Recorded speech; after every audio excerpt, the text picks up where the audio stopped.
Hey y'all, it's Eliza Duvall. It's been a while since I've done a sister chat, so I'm going to bring it back in a special way, in person, in Simsport, with my mom for Mother's Day. We're going to chat a little bit about faith, motherhood, and how to keep it all together.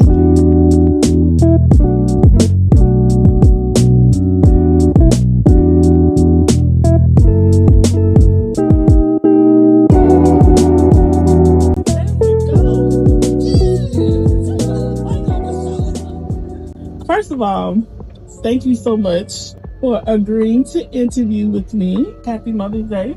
Thank you. You have so much wisdom. I feel like you are a mother to a lot of people. I know as I get older, I do really pull a lot on what you have taught. You know, you have some stuff going on with you. You are a retired school teacher. Yes, ma'am. For how many years? 27 in the classroom. Jesus, have mercy.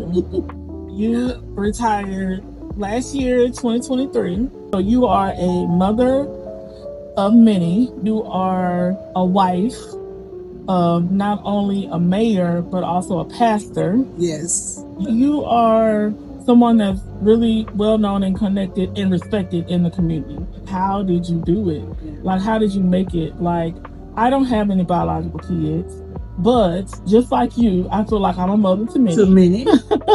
And I don't see how you did it. I remember when I was in school, you was in school.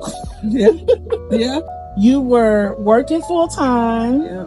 You were still a first lady at church every Sunday, Wednesday, Bible study, practice, prayer day, drill team, youth. You did it all. I would not encourage anybody who does not have a relationship with God to set out and try to do all those things. As a matter of fact, I didn't try to do all those things, including mothering others.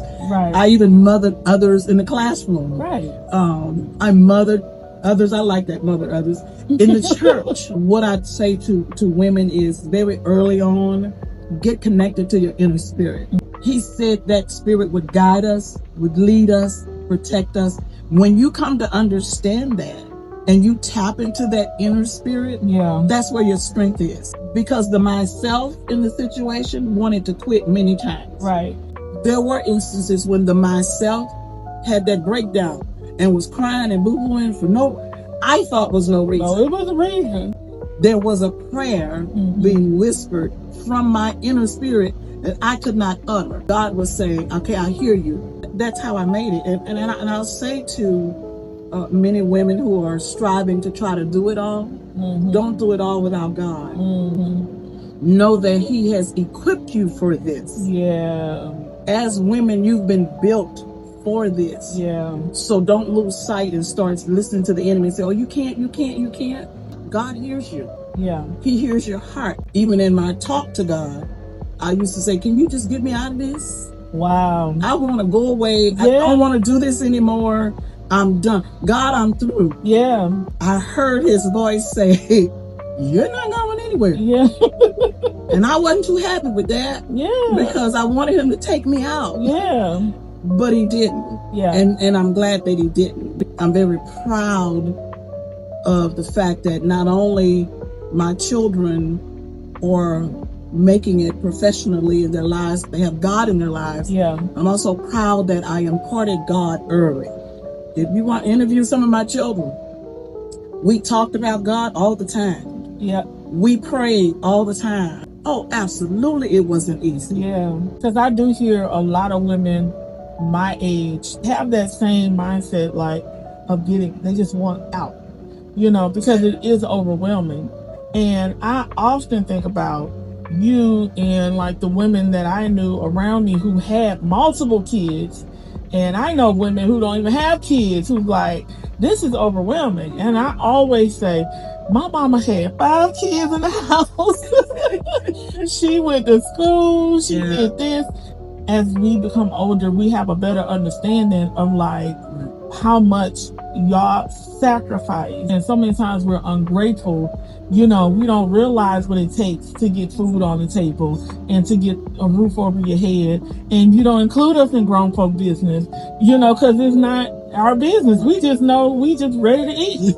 And we don't even know what all you went through just to get rice and gravy on the table. I thank you again and will continue to thank you. Not only were you a preacher's wife, but you're also a preacher yourself.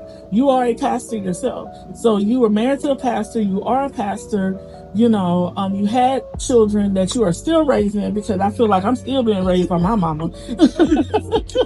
So how can we protect our mental health? I was just on TikTok watching the viral lady who turned her kids back into CPS. Not back into CPS, but she turned them over to be taken over by foster care because she was so overwhelmed. So what advice would you give, whether they're a mother or not a mother, to just have some balance and to have a peace of mind and to be excellent, a spirit of excellence in everything that they're doing? There are times that I didn't feel like it was done in excellence. When you're overwhelmed, is to start thinking priority.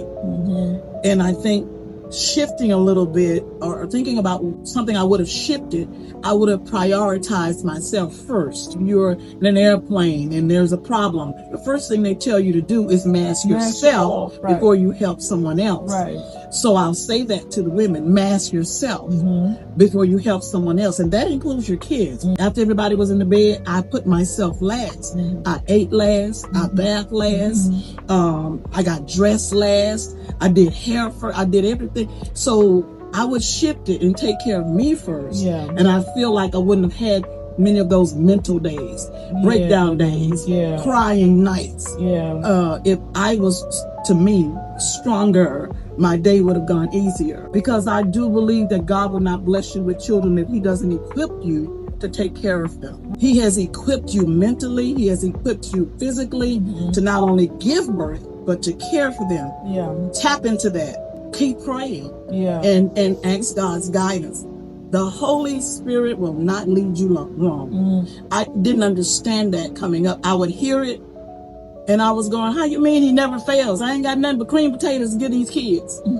But I learned to be thankful for the cream potatoes. They had to say grace, a blessing, over the cream potatoes, so that the cream potatoes next time will come with a steak. But when you're grateful for what He has done, He'll give you more to work with. You need to tap into God's plan for your finances. He has one. It's simple. Find yourself in a Bible teaching, spirit-led place. When you give Him 10%, that 90% that you are left with will become 900%. I mean, we've had an experience where the electric company even totally forgot that they were supposed to cut us off. Wait a minute, you're calling the people, what, you aren't off already? I didn't even know how to answer. Like, oh. I was like, no, it's not on. So it's not just about getting money. He doesn't just bless you monetarily. He blesses you with favor. When you put Him first in your finances. So what I kind of hear a reoccurring theme in a lot of what you're saying. You have a relationship with God, and you connect to what you're supposed to do. And supposed to have. He's going to give you the grace to handle it. So a lot of times we're overwhelmed because we probably got stuff on our plate that we not that shouldn't be there. So then there's kind of an ease that comes. Not saying that it's easy, but you know, there's a, you know, when you're in God's will, there's a peace even in the chaos. So just connect with God. I mean, that's what it is. That's number one. Pay your tithes. Tithes, and offering. God will breathe. And He's going to breathe on it, and He's going to bless it beyond monetarily. He will give you favor.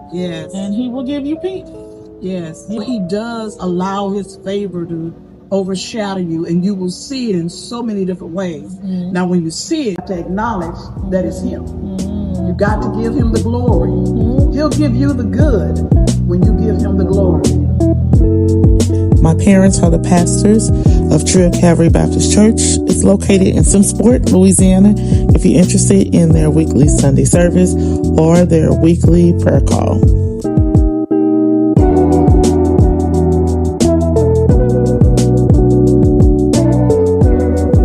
I couldn't let this video end without giving a quick shout out to my mother-in-law, Miss Odie Brooks, We love you so much.